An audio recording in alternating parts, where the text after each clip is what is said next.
Are you against the educational system in South Africa? Well, I'm definitely against the Bala law that's currently being implemented. What is that? That is a law that gives the state control of the schools rather than the parents of the schools. So we're very much against that. I think it's the state grabbing the power of schools, taking away people's rights. There's a lot of religious issues with that. There's lots of cultural issues with that. So South Africans are actually very angry about that. That's why the schools that we built here, we get zero state funding. We don't get a cent from the government. And it's also not expensive, so all the extra money that we need for our schools, we have to raise with projects. To get people out of Oranje? Just, surrounding farms and so on also come here. And then the college, tertiary training, people from around the country also to come to study here. You can study here, but you can't live in here.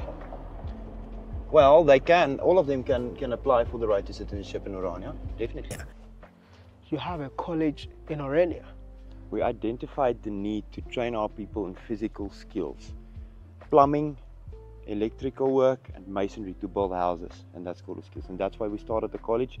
In 2019 we had only 5 students, 2020 50, and now there's about 124. We're expecting more than 200 next year.